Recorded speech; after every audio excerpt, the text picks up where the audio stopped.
Alors, Van Dorn, du coup, bah écoutez, on va lire ce qu'il a à nous dire, parce que le titre, Formule 1, le Belge, incroyable. Il a rien laissé au hasard cette saison. La régularité a sans doute été la clé du titre de Van Dorn, qui n'a eu à déplorer qu'un seul abandon, au Mexique, en début d'année. Certes, le champion 2022 n'a donc remporté qu'une seule unique victoire à Monaco, mais sa constance tout au long de l'exercice a fait le reste avec 7 autres podiums. C'est vrai qu'il a remporté qu'une victoire finalement, incroyable.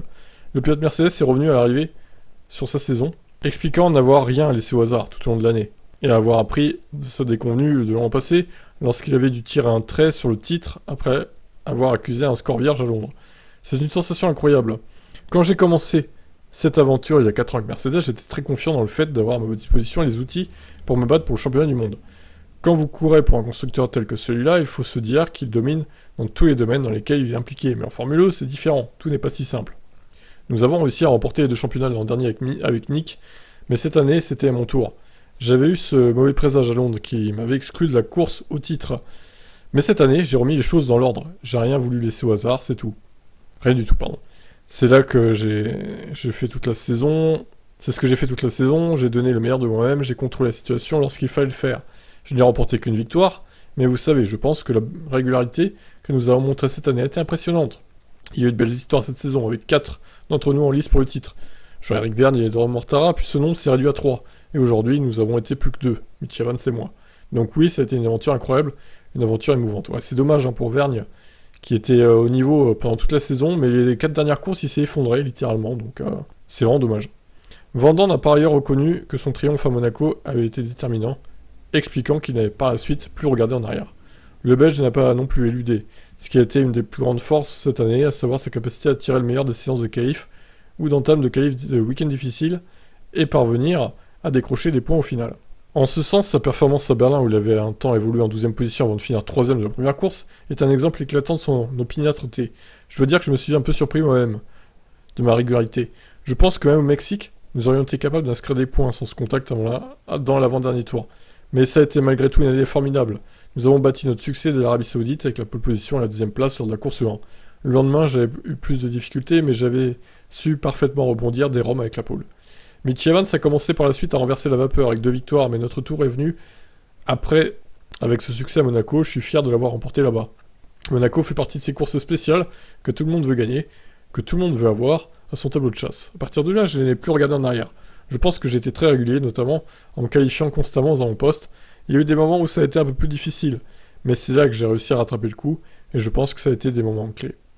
S'il y a une course qui me vient spontanément à l'esprit pour illustrer ça, c'est la course 1 à Berlin. J'avais alors rétrogradé jusqu'en 12e place, au premier tour. Et à quelques tours du but, j'étais encore en lice pour la victoire. Ce sont ces moments qui ont façonné le championnat.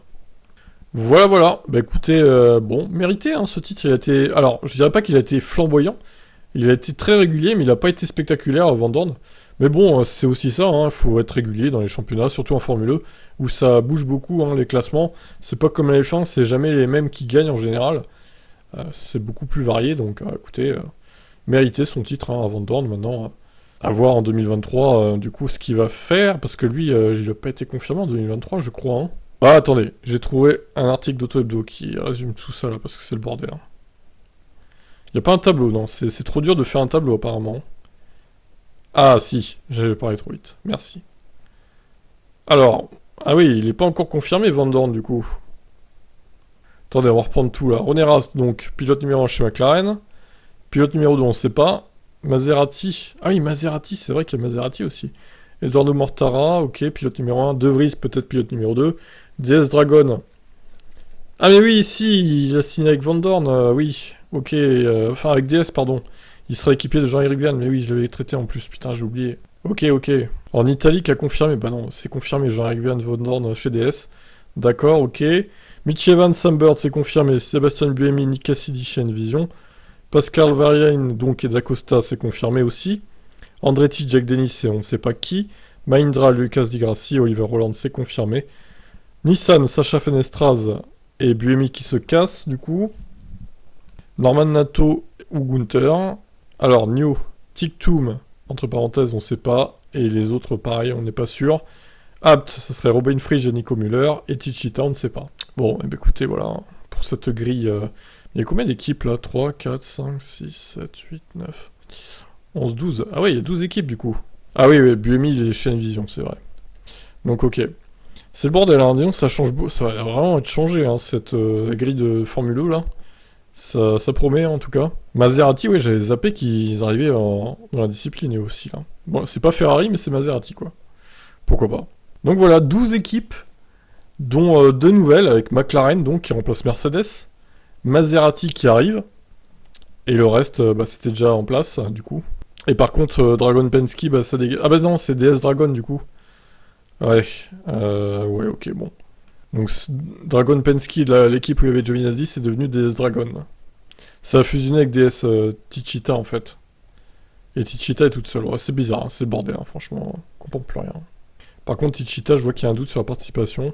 Après le départ de DS, l'équipe chinoise n'a plus le soutien technique et financier d'un constructeur. Le passage à la Gen 3 serait presque impossible pour Techeetah, qui affirme cependant avoir la capacité pour conserver sa présence en Formule 1. Il faudra leur trouver une nouvelle alliance avec un motoriste qui pourrait être le voisin chinois NIO. Côté pilote, rien n'est encore annoncé. Bah déjà, faut confirmer clairement qu'ils seront là, donc avant de choisir les pilotes, hein, évidemment.